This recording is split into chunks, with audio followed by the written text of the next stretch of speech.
Capítulo 2. Preexistencia y preordinación del Cristo. Afirmamos, basados en la autoridad de las Santas Escrituras, que antes de nacer en la carne, existía con el Padre el ser conocido entre los hombres como Jesús de Nazaret, y como Jesús el Cristo entre todos los que reconocen su divinidad. Y que en el estado preexistente fue escogido y ordenado para ser el único Salvador y Redentor de la raza humana. La preexistencia, como elemento esencial de la preordinación, queda indicada y comprendida en esta. De modo que las escrituras que tratan un asunto guardan afinidad con el otro. Por consiguiente, en esta presentación no se intentará segregar la evidencia, en lo que respecta a su aplicación particular, ya sea a la preexistencia de Cristo o a su preordinación. Juan el teólogo vio en visión algunas de las escenas que se desarrollaron en el mundo de los espíritus mucho antes del principio de la historia humana. Presenció la lucha y contienda entre la lealtad y la rebelión, las huestes que defendían la rectitud dirigidas por Miguel el Arcángel, y las fuerzas rebeldes acaudilladas por Satanás, también llamado el Diablo, la serpiente y el dragón. Leemos. Después hubo una gran batalla en el cielo. Miguel y sus ángeles luchaban contra el dragón. Y luchaba el dragón y sus ángeles en esta lucha entre las huestes incorpóreas, los partidos no estaban divididos en bandos iguales. Satanás reunió en torno de su estandarte solamente a la tercera parte de los hijos de Dios, simbolizados por las estrellas del cielo. La mayoría luchó al lado de Miguel, o por lo menos se abstuvo de oponerse activamente, y de este modo realizaron el propósito de su primer estado. Mientras que los ángeles que se aliaron con Satanás no guardaron su dignidad, y por tanto, se privaron a sí mismos del derecho de las gloriosas posibilidades de una condición avanzada, o sea el segundo estado. La victoria fue de Miguel y sus ángeles. Y Satanás o Lucifer, que hasta entonces había sido un hijo de la mañana, fue expulsado del cielo. Sí, fue arrojado a la tierra, y sus ángeles fueron arrojados con él. El profeta Isaías, a quien se habían revelado estos sucesos trascendentales cerca de 8 siglos antes de la época en que Juan los escribió, lamenta con sentimiento inspirado la caída de un personaje tan importante, y cita como causa, su ambición egoísta. ¿Cómo caíste del cielo, oh Lucero, hijo de la mañana? Cortado fuiste por tierra, tú que debilitabas a las naciones. Tú que decías en tu corazón, subiré al cielo. En lo alto, junto a las estrellas de Dios, levantaré mi trono, y en el monte del testimonio me sentaré, a los lados del norte. Sobre las alturas de las nubes subiré, y seré semejante al Altísimo. Mas tú derribado eres hasta el Seol, a los lados del abismo en la causa de la gran contienda, es decir, las condiciones que condujeron a este conflicto en los cielos, se hallará justificación para citar estos pasajes de las Escrituras en relación con el asunto que estamos considerando. Es evidente, según las palabras de Isaías, que Lucifer ocupaba ya una posición exaltada, y que intentó engrandecerse a sí mismo sin tomar en consideración los derechos o albedrío de otros. El asunto, expresado en palabras que no admiten equivocación, se halla en una revelación dada a Moisés, y repetida por conducto del primer profeta de la dispensación actual. Y yo, Dios el Señor, le hablé a Moisés diciendo: ese Satanás, a quien tú has mandado en el nombre de mi unigénito, es el mismo que existió desde el principio. Y vino ante mí, diciendo: heme aquí, envíame. Seré tu hijo y rescataré a todo el género humano, de modo que no se perderá una sola alma, y de seguro lo haré. Dame, pues, tu honra. Mas he aquí, mi hijo amado, aquel que fue mi amado y mi electo desde el principio, me dijo: Padre, hágase tu voluntad, y sea tuya la gloria para siempre. Pues por motivo de que Satanás se rebeló contra mí, e intentó destruir el albedrío del hombre que yo, Dios el Señor, le había dado, y también quería que le diera mi propio poder, hice que fuera echado por el poder de mi unigénito. Y llegó a ser Satanás, sí, aún el diablo, el padre de todas las mentiras, para engañar y cegar a los hombres, aun a cuantos no escucharen mi voz, llevándolos cautivos según la voluntad de él. De este modo nos es mostrado que antes de ser puesto el hombre sobre la tierra, no sabemos cuánto tiempo antes, Cristo y Satanás, junto con las huestes de los hijos espirituales de Dios, existían como individuos inteligentes, facultados con el poder y la oportunidad para escoger el camino que quisieran seguir y obedecer. En ese gran concurso de inteligencias espirituales, se presentó e indudablemente se discutió el plan del Padre por medio del cual sus hijos avanzarían a su segundo estado. Fue tan inmensamente gloriosa esta oportunidad, puesta al alcance de los espíritus que habrían de tener el privilegio de tomar cuerpos en la tierra, que las multitudes celestiales prorrumpieron en cantos y se regocijaron. Fue rechazado el plan compulsivo de Satanás, mediante el cual todos serían conducidos sin daño durante el curso de su vida terrenal, privados de la libertad de obrar y de la facultad para escoger, restringidos a tal grado que se verían obligados a hacer lo bueno, a fin de que no se perdiera una sola alma. Y se aceptó la humilde oferta de Jesús el primogénito, de encarnar y vivir entre los hombres como su ejemplo y maestro, observando la santidad del albedrío del hombre, pero al mismo tiempo enseñándole a emplear debidamente esa herencia divina. Esta decisión causó la guerra que resultó en la derrota de Satanás y sus ángeles, los cuales fueron echados fuera y privados de los infinitos privilegios consiguientes al segundo estado, o sea el terrenal.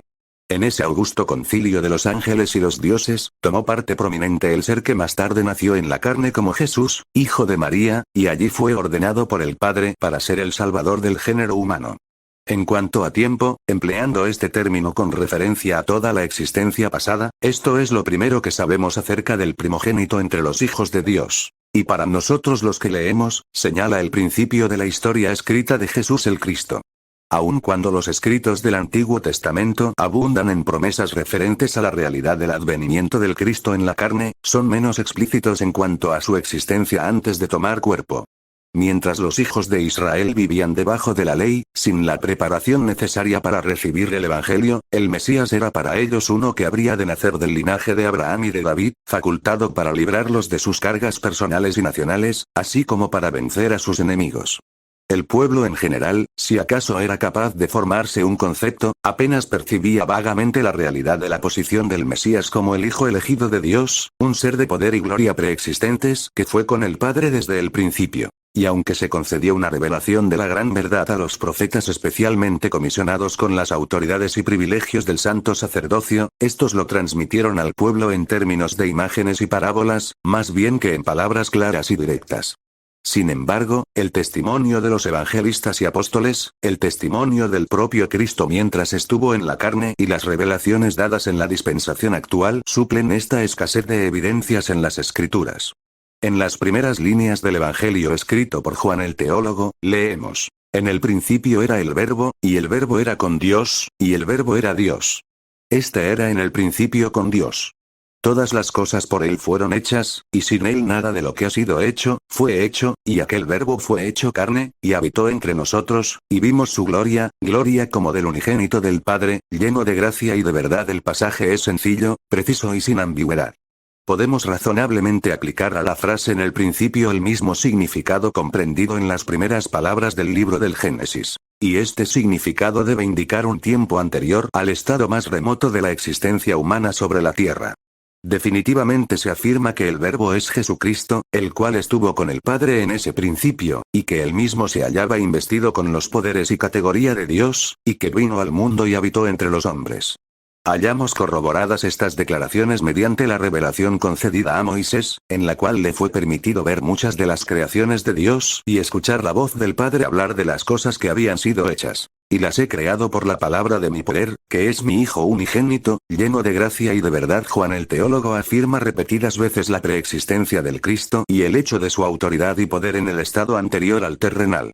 Igual cosa afirman los testimonios de los apóstoles Pablo y Pedro. Instruyendo a los santos acerca de la base de su fe, este último apóstol puso de relieve el hecho de que no podían obtener su redención por medio de cosas corruptibles ni por la observancia exterior de requisitos tradicionales, sino más bien con la sangre preciosa de Cristo, como de un cordero sin mancha y sin contaminación, ya destinado desde antes de la fundación del mundo, pero manifestado en los postreros tiempos por amor de vosotros. Aún más impresionantes y a la vez más verdaderamente concluyentes son los testimonios personales del Salvador respecto de su propia vida preexistente y de la misión entre los hombres para la cual él había sido designado. Nadie que acepte a Jesús como el Mesías puede rechazar lógicamente estas evidencias de su naturaleza eterna. En una ocasión en que los judíos disputaban en la sinagoga entre sí y murmuraban porque no podían entender correctamente la doctrina concerniente al propio Jesús, particularmente en lo que tocaba a su relación con el Padre, él les dijo: Porque he descendido del cielo, no para hacer mi voluntad, sino la voluntad del que me envió. Entonces, continuando la lección basada en el contraste del maná, con el cual sus padres fueron alimentados en el desierto, y el pan de vida que él ofrecía, añadió: Yo soy el pan vivo que descendió del cielo. Y declaró además: Me envió el Padre viviente. Muchos de los discípulos fueron incapaces de entender sus enseñanzas. Y al quejarse ellos, les preguntó: ¿Esto os ofende? Pues que, si vierais al Hijo del Hombre subir a donde estaba primero, a ciertos judíos inicuos que, envueltos en el manto del orgullo racial, se jactaban de haber descendido del linaje de Abraham y querían excusar sus pecados empleando sin derecho el nombre del gran patriarca, nuestro Señor les proclamó su propia preeminencia en estos términos: de cierto os digo, antes que Abraham fuese, yo soy. Más adelante se explicará el significado completo de esta aseveración. Basta por lo pronto considerar este pasaje como una afirmación clara de que nuestro Señor sobrepujaba a Abraham en antigüedad y supremacía. Pero en vista de que el nacimiento de este había antecedido al de Cristo por más de 19 siglos, esta antigüedad debió referirse a una existencia anterior a la terrenal. Al aproximarse la hora de su traición, en la última entrevista que tuvo con los apóstoles antes de su experiencia angustiosa en el Getsemaní, Jesús los consoló, diciendo: Pues el Padre mismo os ama, porque vosotros me habéis amado y habéis creído que yo salí de Dios. Salí del Padre, y he venido al mundo. Otra vez dejo el mundo, y voy al Padre. Además, en el curso de su efusiva oración por aquellos que habían sido fieles a su testimonio de su mesiazgo, dirigió al Padre esta solemne invocación: Y esta es la vida eterna, que te conozcan a ti, el único Dios verdadero, y a Jesucristo, a quien has enviado. Yo te he glorificado en la tierra. He acabado la obra que me diste que hiciese.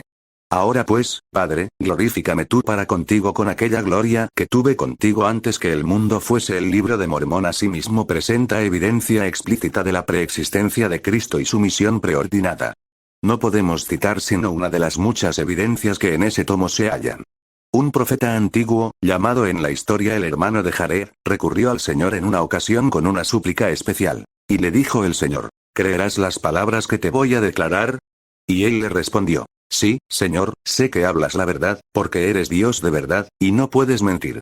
Y cuando hubo pronunciado estas palabras, he aquí el Señor se le mostró y dijo: Porque sabes estas cosas, eres redimido de la caída. Por tanto, eres traído de nuevo a mi presencia, y por esta razón me manifiesto a ti. He aquí, yo soy el que fui preparado desde la fundación del mundo para redimir a mi pueblo. He aquí, soy Jesucristo. Soy el Padre y el Hijo. En mí tendrá luz eternamente todo el género humano, sí, cuantos creyeren en mi nombre, y llegarán a ser mis hijos y mis hijas. Y nunca me he mostrado a los hombres que he creado, porque jamás ha creído en mí el hombre, como tú lo has hecho. ¿Ves cómo has sido creado a mi propia imagen? Sí, en el principio todos los hombres fueron creados a mi propia imagen.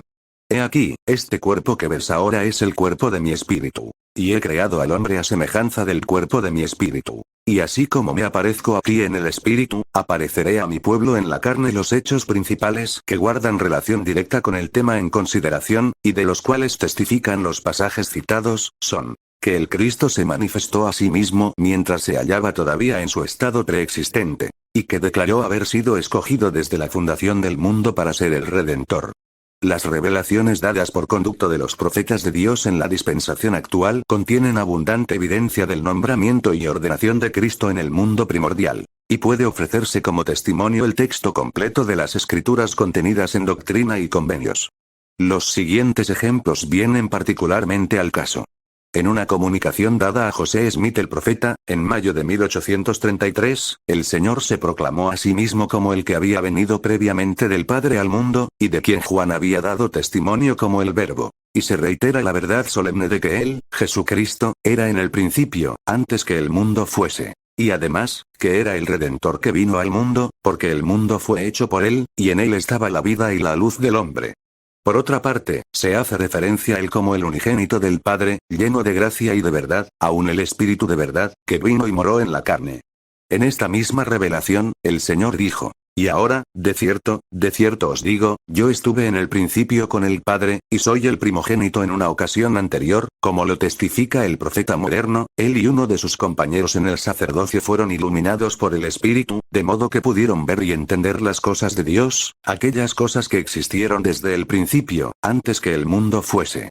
Cosas que el Padre decretó por medio de su unigénito Hijo, quien fue en el seno del Padre, aún desde el principio, de quien damos testimonio. Y el testimonio que damos es la plenitud del Evangelio de Jesucristo, el cual es el Hijo, a quien vimos y con quien conversamos en la visión celestial, el testimonio de las Escrituras grabadas en ambos hemisferios, el de las historias antiguas así como modernas, las declaraciones inspiradas de profetas y apóstoles, y las palabras del Señor mismo proclaman al unísono la preexistencia de Cristo y su ordenación como el Salvador y el Redentor del género humano desde el principio. Sí, aún antes de la fundación del mundo. Notas al capítulo 2: Inteligencias graduadas en el estado preexistente.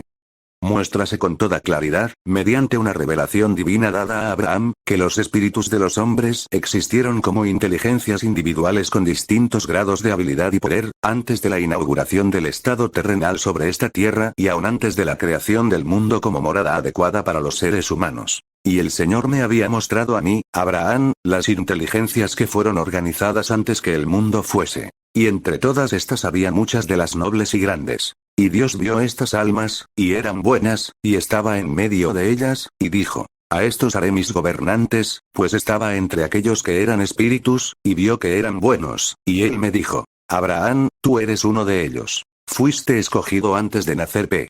De GP, Abraham 3, 22, 23, siguen inmediatamente a las partes de la revelación citada otros versículos en los que se manifiesta que Cristo así como Satanás se hallaban entre aquellas inteligencias exaltadas, y que aquel fue elegido y este rechazado como el futuro salvador del género humano. Y estaba entre ellos uno que era semejante a Dios, y dijo a los que se hallaban con él: descenderemos, pues hay espacio allá, y tomaremos de estos materiales y haremos una tierra en donde estos puedan morar. Y así los probaremos, para ver si harán todas las cosas que el Señor su Dios les mandaré. Y a los que guardaren su primer estado les será añadido. Y aquellos que no guardaren su primer estado, no recibirán gloria en el mismo reino con los que lo hayan guardado. Y quienes guardaren su segundo estado, recibirán aumento de gloria sobre sus cabezas para siempre jamás. Y el Señor dijo: ¿a quién enviaré? Y respondió uno semejante al Hijo del Hombre: heme aquí, envíame. Y otro contestó, y dijo: heme aquí, envíame a mí. Y el Señor dijo: enviaré al primero. Y el segundo se enojó, y no guardó su primer estado. Y muchos lo siguieron ese día y vid. Vers 24, 28, el concilio primordial en los cielos. Se afirma definitivamente en el libro de Génesis que el Señor dijo: hagamos al hombre nuestra imagen, conforme a nuestra semejanza. Y además, después que Adán hubo participado del fruto prohibido, el Señor declaró: he aquí el hombre es como uno de nosotros. Y claramente se deduce que en todo lo relacionado con la obra de la creación del mundo, hubo una consulta. Y aunque Dios habló como está escrito en la Biblia, es evidente, sin embargo, que consultó con otros. Las Escrituras nos dicen que hay muchos dioses y muchos señores, para nosotros, sin embargo, solo hay un Dios, el Padre. 1 Cor 8, 5, es por esta razón, aunque otros participaron en la creación de los mundos, que la Biblia lo expresa en la forma en que lo tenemos. Porque la plenitud de estas verdades se revela únicamente a personas altamente favorecidas, por razones que solo Dios sabe. Y como nos es dicho en las Escrituras, la comunión íntima de Jehová es con los que le temen. Y a ellos hará conocer su pacto. Salmo 25, 14. Es congruente creer que en este concilio celestial se examinó detenidamente el plan que había de adoptarse con relación a los hijos de Dios, que en esa época eran espíritus y no habían obtenido cuerpos todavía.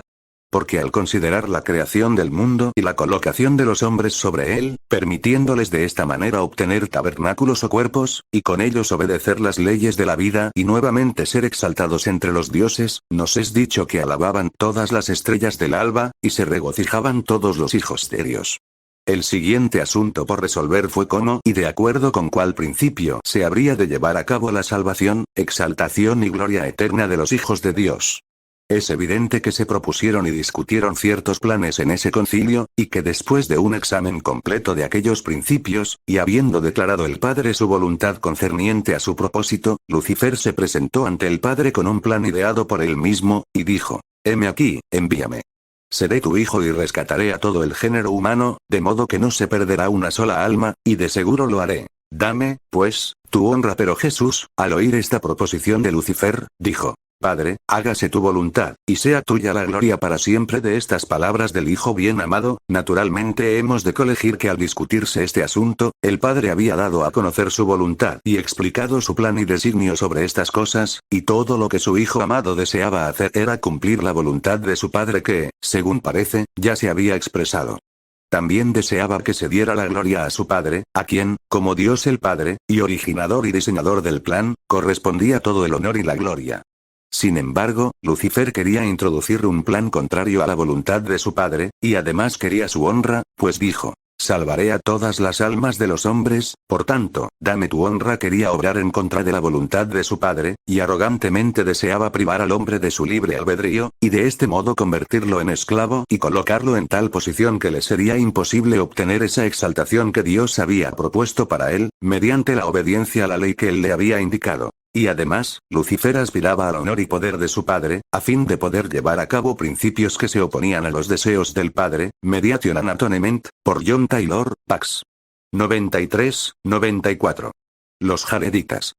De las dos naciones cuyas historias constituyen el Libro de Mormón, la primera, en cuestión de tiempo, fue la del pueblo de Jared, que bajo la dirección de su caudillo, salió de la Torre de Babel al tiempo de la confusión de lenguas. Éter, el último de sus profetas, escribió su historia sobre 24 planchas de oro y, previendo la destrucción de su pueblo a causa de su iniquidad, escondió las planchas históricas. Más tarde las encontró una expedición enviada por el rey Limi, monarca nefita, aproximadamente en el año 122 a.C. Moroni subsiguientemente compendió la historia que se hallaba grabada sobre estas planchas y agregó el relato condensado a los anales del Libro de Mormón. En la traducción moderna lleva el nombre del libro de Éter. En la historia, según la tenemos, no se da el nombre del primer y principal profeta de los jareditas, sino solamente se conoce como el hermano de Jared. En cuanto a su pueblo, nos enteramos de que en medio de aquella confusión en Babel, Jared y su hermano rogaron ante el Señor que ellos y sus compañeros fuesen librados de la dispersión inminente. Se escuchó su oración, y junto con un grupo considerable que, como ellos, no se había contaminado con la adoración de ídolos, el Señor los llevó de sus casas, prometiendo conducirlos a un país escogido sobre todos los demás.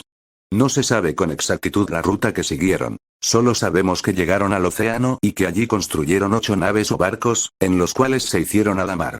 Estos barcos eran pequeños y carecían de luz por dentro, pero el Señor hizo luminosas ciertas piedras, las cuales proveyeron luz a los viajeros encerrados.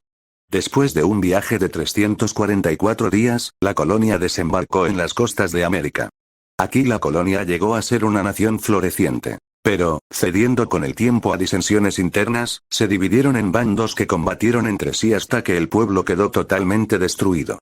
Esta destrucción que ocurrió cerca del Cerro Rama, al que los nefitas más tarde dieron el nombre de Cumorah, se verificó más o menos al tiempo de la llegada de Ley, aproximadamente 590 años antes de Cristo, artículos de fe, por el autor, Pax.